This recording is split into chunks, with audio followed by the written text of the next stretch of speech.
Sot kryetari Tota dhe antarët e Komisionit Vlerësues të ACES për komunën e Prizrenit, presidenti dhe themeluesi i ACES Evropë nga Italia Ana Majrola Fore, antarët e komunitetit të vlerësimit Dubrovko Iskovic, antari i Komisionit Vlerësues nga Kroacia Antonio Gardeve, antari i komunitetit të vlerësimit nga Spanja, delegata ACES nga Evropa dhe partnerët të ACES Evrope për Evropën Juglindore, përfshirë Kosovën, komunën e Prizrenit, organizuan një konferencë për shtyp ku me këtë rast fillimisht janë pritur nga kryetari Totaj e pastaj më vonë ka mbajtur konferencë.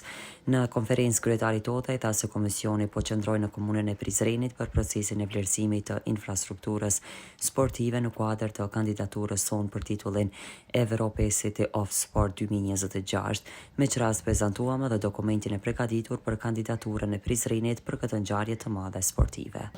Që Prizreni, pas përgatitjes edhe pas akceptimit, të fiton edhe të bëhet kryeqytet, vërtet qytet evropian i sportit. Natyrisht e kemi përgatit dosin, e kemi përgatit failin, e kemi paraqit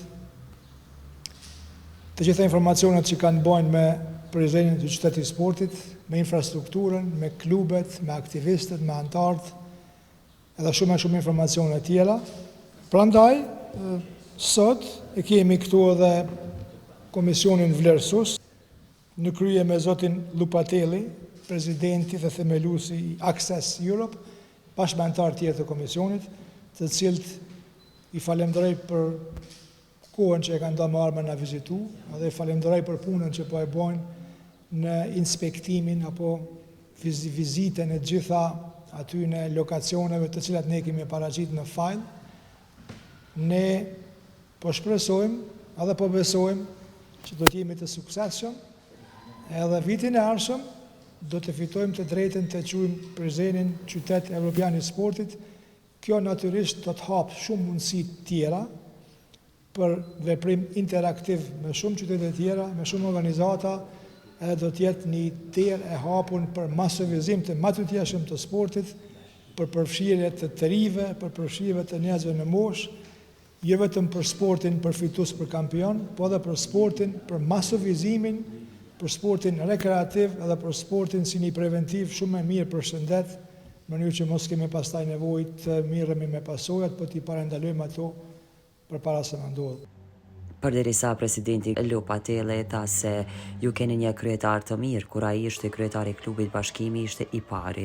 E tash nuk është kryetari i klubit dhe Bashkimi nuk është i pari virtyt. Klubi i basketbollit të Bashkimit dhe klubi i futbollit Liria, të cilët ka një histori të gjatë dhe kontribut të çmuar në sportin prizrenaz dhe në atë kombëtar.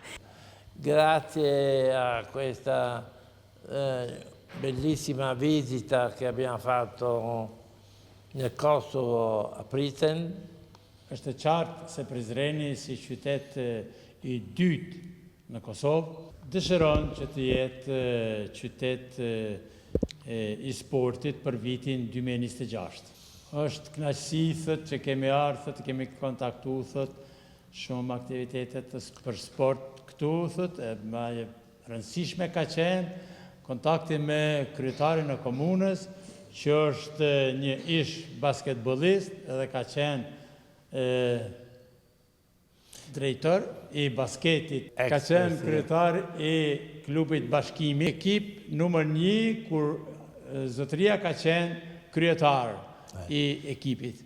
Tani nuk është kryetar i ekipit Bashkimi, po pastaj prap nuk është numër 1 Bashkimi. Thot që kur ta fitojmë thot qyteti sportiv Prizrenit thot, ata thot mund të arrijnë thot që të ngriten më lart thot që të futen në kampione. Vizitë tjetër shumë interesante ka qenë, kemi vizitu ekipin Liria. Se kom pa thot që është edhe Akademia e futbollit thot që ka si pjesëmarrës, si lojtar, 300, më shumë se 300 pjesëmarrës. Do t'jep komisioni një vlerësim pozitiv, edhe shpresojmë që të arrihet, e nëse jo, atëherë shpresoj që neve do të shifmi në Bruxelles Në fillim të dhjetorit. Zoti Totaj thot se ata preferojnë që me fitu.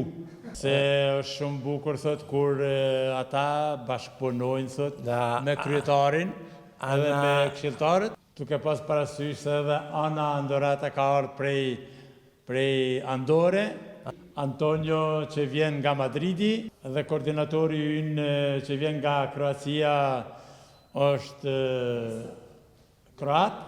E unë thot që kuptohet që jam italian, thot vi nga Gjenova.